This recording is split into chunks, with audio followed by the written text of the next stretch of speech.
Alright, we are back on Norwood with Lynn against Susiria, map number 2.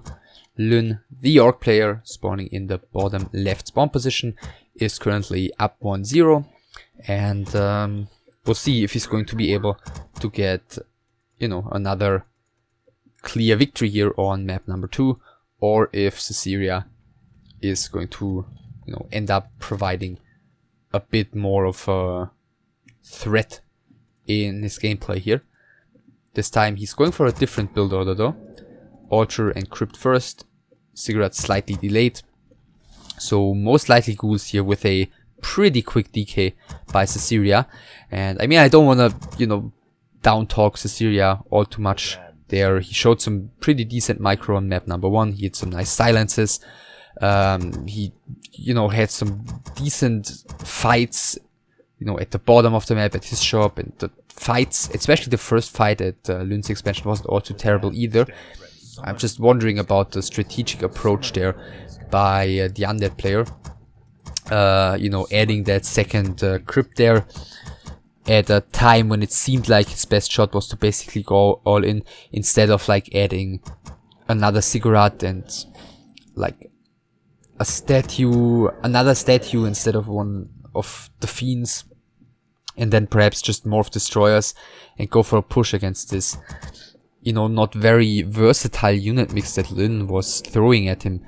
They're producing from only the barracks and the beastry.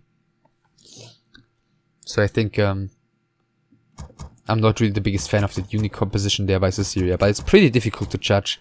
Perhaps if he had tried it differently, he would have just been repelled as clearly. But as it turned out, Lynn, quite easily, I wouldn't want to say easily, but at the end, not all too closely, was able to win the first map. Well, this is going to be different. We do see a ghoul build order by Susiria, who's heading out on the map with his lone DK right now. Some scouting happening here early on with an acolyte and a ghoul, so he definitely wants to know where his opponent's at, and his opponent is at the Goblin Merchant here. And it looks like Susiria is gonna start with some creeping as well. I mean, on Norwood, I mentioned it on TS, where there are some easy to take camps for the Blade Master with good items, and Norwood is basically the epitome of a great map for the Blade Master to creep. Picks up the first claws of attack here already. Ghoul has to run away. The one Null Brute is being ignored here for the time being. Heal Fountain in the middle, so another aspect that's going to be difficult to handle for Susiria. Going for the ghouls here, certainly the more mobile unit compared to the fiends, which can definitely come into play on a large map like Norwood. Ghoul is being pulled back here. DK isn't even trying to heal that one up. And yeah, first blood goes to Lynn here after only 3.5 minutes. Base here is also, well, the acolytes here are also wide open, both from the bottom and from the top, which, there's not really all too much you can do about that on this particular spawn position, but especially then I'm surprised that there is no Nerubian Tower by the undead. Then again, the Blade Master is low on mana already, so that shouldn't really come into play all too much. Skeleton Scouts here, that the Voodoo Lodge is now coming. Tier 2 tech halfway finished for the Orc. Undead quite a bit behind. And he creeps level 2. The Grunts have finished the creep camp here. Now coming to aid the Blade Master with the next creep camp. He's getting a circlet on top of the claws of attack, so looking somewhat scary already. Grunts are coming in from the bottom. Blade Master isn't looking all too healthy, so might not be the greatest time for Lynn to take a fight here. Using Windwalker now, escaping. The Grunts also, just escaping towards the bottom. Doing some stop movement here, trying to bait the Blade Master to go for the backstab early on. But the Blade Master didn't fall for it. Now, buying the Dust of Appearance. Serious, the Grunts are going to get away. Blade Master is healing up a bit, so he's going to be able to trade a bit again. In just a second, I imagine. Graveyard is coming, third cigarette is coming. The DK and these ghouls Well, I don't think they're going to be able to creep all too much on their own. Just trying to keep track of the orc, I imagine. Trying to stop the Blade Master from leveling all too much further. Just as I said, he's going to go for the next creep here. And this DK is completely out of position. So at least an Orc Brute that carries the item, which is the Gloves of Haste, which the Blade Master picks up here, is going to be taken down by the Orc. Another little creep here killed. Another item picked up by him. And yeah, this Blade Master is going to be very, very gladly fighting it out with these ghouls. Next, no, Warden has been taken down. Double Beastry this time, and a TC second for Lyn. So, yeah, this time it's the double Beastry. Again, we're not gonna see walkers. And against these ghouls, well, is it going to be Wind Riders? That is the question, or something else. I guess the double Beastry very much points towards Wind Riders. And another creep is being picked up here by the BM, so yeah, this doesn't really seem to be doing all too much for Susiria. He's not getting anything done.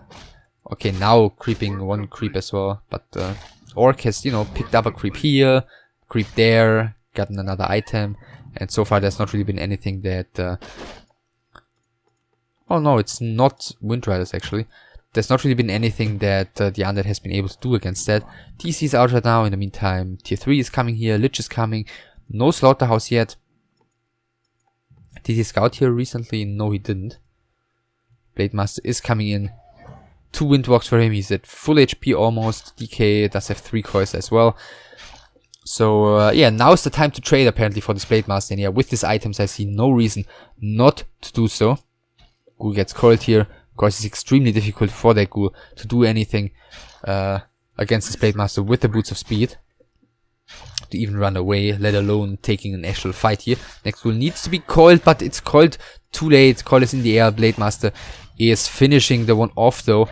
And the next Ghoul is dying as well. Level 3 on this Blade Master. This is a very, very, you know, bad trade here, to say the least, for the Undead thus far. Stomp is coming in. Is he getting this around? Needs to close it towards the top. He's trying to do so, but opens it up towards the right hand side. Now the first raider is coming in with the first standard. DK is gonna have to run the Blade Master. Doesn't really even care about this. He's just going into the base where gargoyles are being built, which points towards the Undead expecting Wind Rider, but he's totally on the wrong track with that. And this Lich is getting surrounded. The DK, well, is gonna have to TP out here. Well, he's running out. What? He's running out. He's gonna let his Lich go down. No, the Lich is buying an Invis potion. But is he gonna get out of this one alive? Yes, he is. The DK is running back. The Blade Master is... wow. The Blade Master is, after taking down one Acolyte here, already triggering the GG out of Susiria. So that was a bit unexpected. He had a pretty bad early game. He lost like 3 ghouls, I think. But he didn't lose his Lich. He didn't lose his DK. He was about to finish tier 3, I think. And I'm just trying to puzzle it together here. He was about to finish tier 3. Well, he was going in the totally wrong direction with these gargoyles, and he didn't have a slaughterhouse yet, and he probably wouldn't have gotten that slaughterhouse up anytime soon. But that was... yeah, that was calling it quits really, really quickly. I'm not exactly sure what happened there in the base, but I mean, Lyn killed like an Acolyte and perhaps another Ghoul or so. But that was quite early for a GG here. Then again, Susiria may have known it better. Still, I'm a bit surprised, you know, with both his heroes alive, with still quite a bit of units alive. Well, Lyn was definitely in a demanding lead, but, you know, greater turnarounds have happened. But, you know, that's, I guess that's what we're gonna have to work with here. Lyn is taking the best of 3 with 2-0. And that means he's going into the winner bracket semi-finals. Susiria is going into the lower bracket. And the last winner bracket quarterfinal is going to be deciding the next opponents of Lyn and Susiria. And that last winner bracket quarterfinal is going to be Lucifer against Kiwikaki. And that's, you know, one I hope you'll check out. I certainly will, as you may have expected. And I hope you'll give this one a thumbs up and a comment. And I'll see you for Lucifer against Kiwikaki.